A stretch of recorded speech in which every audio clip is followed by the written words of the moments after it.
مجھے ایک چھوٹی سی لڑائی میں جیل جانا پڑا، 2-3 دن وہاں رہا۔ یہ تجربہ بھی زندگی کے لیے بہت ضروری تھا، بہت کچھ سیکھا۔ اس پہ کبھی بعد میں بات کریں گے۔ ابھی بات کرتے ہیں ان 2 بندوں کی جن سے میری جیل میں ملاقات ہوئی۔ ان کی کہانی سن کر میں شدید تکلیف میں مبتلا ہو گیا۔ جس دن میں جیل پہنچا اس کے دوسرے دن ان دونوں کا فیصلہ آیا تھا۔ جج صاحب نے ان دونوں کو 40 قید بامشقت کی سزا سنائی تھی۔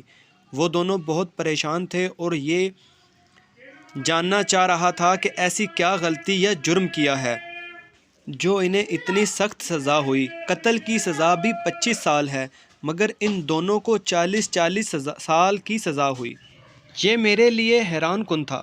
میں ان کے پاس گیا اور افسوس کرتے ہوئے کہا کہ ضرور جج صاحب سے کوئی غلطی ہوئی ہے جو تمہیں اتنی زیادہ سزا دی۔ وہ بولے جی بالکل ایسا ہی ہے۔ میں بولا پھر مجھے تو بتاؤ تمہارا جرم کیا ہے؟ وہ بولے یار ہم نے بس اتنی سی غلطی کی ہے، ہم چور ہیں۔ ایک گھر میں چوری کی نیت سے گئے لیکن وہاں موجود لڑکی کو دیکھا تو وہ بہت خوبصورت تھی، ہمیں اچھی لگی، ہماری نیت خراب ہوئی اور ہم نے اس لڑکی سے زبردستی زیادتی کی۔ میں نے پوچھا اس وقت گھر میں کون کون تھا؟ وہ بولا وہ لڑکی تھی اور اس کے ماں باپ تھے۔ مجھے شدید ترین تکلیف ہوئی ان کی بات سنتے، مگر میں نے ان پہ ظاہر نہ کیا اور پوچھا کہ تو کیا اس کے ماں باپ کے سامنے ہی؟ وہ بولے نہیں یار، دوسرے کمرے میں لے جا کر۔ میں بولا اس کے ماں باپ یا وہ لڑکی، اس نے شور نہیں مچایا؟ وہ بولا نہیں یار، گن تان رکھی تھی ہم نے ان پر۔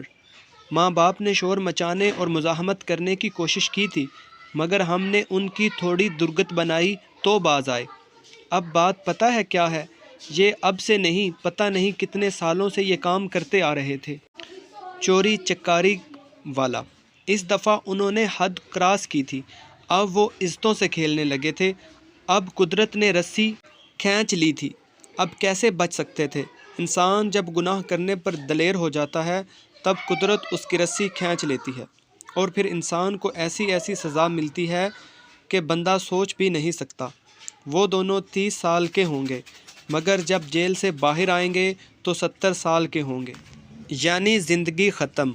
نوٹ: ظلم جب حد سے بڑھتا ہے تو مٹ جاتا ہے۔